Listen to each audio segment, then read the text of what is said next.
ಇನ್ಮೇಲೆ ಸಂಪೂರ್ಣವಾಗಿ ಆಡಳಿತದ ಕಡೆ ಗಮನ ಕೊಡ್ತಾರೆ. ಕಂಡು ಅವರು ರಾಜ್ಯದ ಜನರ ಹಿತದೃಷ್ಟಿಯ ಕೆಲಸವನ್ನು ಮಾಡ್ತಾರೆ.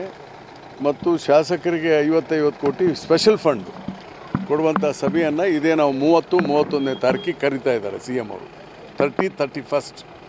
ಮತ್ತು ವಿರೋಧ ಪಕ್ಷದವ್ರಿಗೂ ಕೂಡ 25 ಕೋಟಿ ರೂಪಾಯಿ ಹಣವನ್ನು ಸ್ಪೆಷಲ್ ಫಂಡನ್ನು ಕೊಡ್ತಾ ಇದ್ದೇವೆ.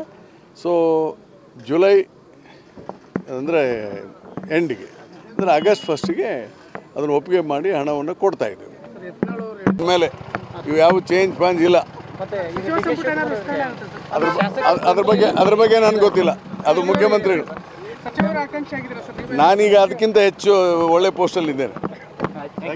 ಬಿಡಿ, ಅವ್ರು ಯಾರ್ಯಾರು ಹೇಳಿದ್ರೆ ಹೇಳುವಂಥ ಒಂದೇ ಬಾಟಮ್ ಲೈನ್ ಐತಿ, ಸಾಕಿದ್ರ ಬಗ್ಗೆ ಇನ್ನು ಬಗ್ಗೆ ಚರ್ಚೆ ಅವಶ್ಯಕತೆ ಇಲ್ಲ. ಸಿದ್ದರಾಮಯ್ಯನವರೇ 2 ವರ್ಷ 11 ತಿಂಗಳ ಮುಖ್ಯಮಂತ್ರಿಗಳಾಗಿರ್ತಾರೆ. ನಾವು ಈಗಾಗಲೇ ಮುಖ್ಯಮಂತ್ರಿಗಳಿಗೆ ಹೇಳಿದ್ದೇವೆ, ಆಗಸ್ಟ್ 1ನೇ ತಾರೀಕಿಂದ ಸಂಪೂರ್ಣವಾಗಿ ಎಲ್ಲೆಲ್ಲಿ ಯಾವ್ಯಾವ ಅಭಿವೃದ್ಧಿ ಆಗಬೇಕು, ಬಜೆಟ್ನಲ್ಲಿ ಏನು ಹೇಳಿದ್ದೇವೆ ಎಲ್ಲ ಕಾರ್ಯಕ್ರಮಗಳು ಜಾರಿಗೆ ಕೊಡಬೇಕನ್ನೋದ್ರ ಬಗ್ಗೆ ಗಮನ ಹರಿಸ್ತಾ ಇದ್ದಾರೆ. ಅದಕ್ಕೆ ಇಲ್ಲಿ MLAಗಳಿಗೆ 30-31ನೇ ತಾರೀಕು ಸಭೆ ಕರೆದಿದ್ದೇವೆ. CM ಅವರು ಸ್ಪೆಷಲ್ ಫಂಡ್ ಕೊಡಲಿಕ್ಕೆ ಅದನ್ನು ಬಜೆಟ್ನಲ್ಲಿ ಹೇಳಿದ್ದೇವೆ. ಬಜೆಟ್ನಲ್ಲಿ ಹೇಳಿದ್ರಿಂದ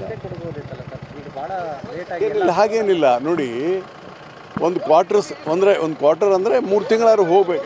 ಅವ್ನಿಗೆ ತೆಗಿ ಅಂತ ಹೇಳೋನು, ಅವನೆಲ್ಲಿ ಹೋಗ್ಬೇಕೆ ನೋಡಿ. ಹೀಗಾಗಿ ನಮಗೂ ಹಣ ಸಂಗ್ರಹಣೆ ಆಗಬೇಕಲ್ಲ, ಆಗ್ತಾಯಿದೆ.